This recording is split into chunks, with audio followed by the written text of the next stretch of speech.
à tous et bienvenue pour l'essai de la Ducati Monster 797. Alors comme vous le savez, dans la gamme Monster, on a toujours eu une machine de forte cylindrée et une autre machine un petit peu moins puissante.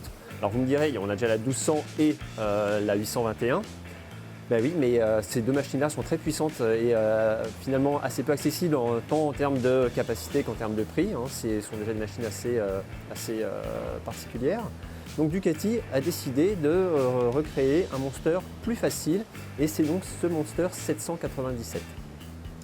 Donc il reprend les codes habituels du Monster, notamment le phare, le réservoir très typé qui est repris du modèle 1200.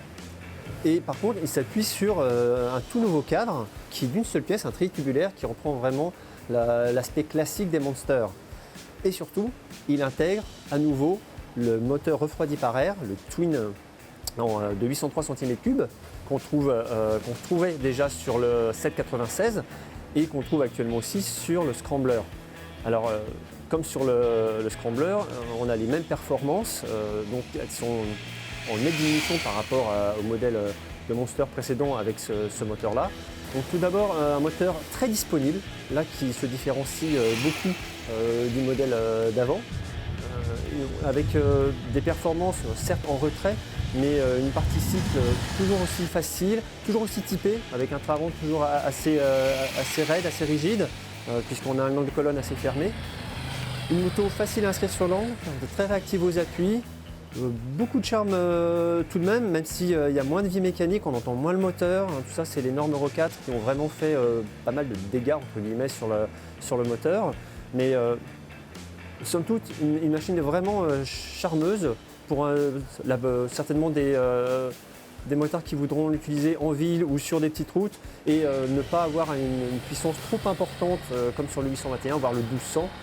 Mais tout de même, un peu plus typé sport qu'un Scrambler. Donc voilà un petit peu le positionnement de cette machine. Donc les points à retenir, vraiment une filiation très forte avec la gamme Monster, avec l'histoire Monster surtout. Un moteur toujours aussi séduisant avec les ailettes de refroidissement, comme ça c'est toujours magnifique à voir. Un caractère moteur en retrait mais toujours agréable. Et par contre un prix qui est un petit peu élevé. Par rapport à ce qu'on était en droit d'attendre, puisqu'on est un petit peu plus cher que le Scrambler, et on aurait bien aimé avoir un tarif à peu près similaire. Voilà, pour connaître un peu plus le positionnement justement de cette machine, du Monster 797 par rapport au 821 et au Scrambler, je vous invite à lire l'essai sur le repère-des-motards.com et je vous dis à très vite. Merci.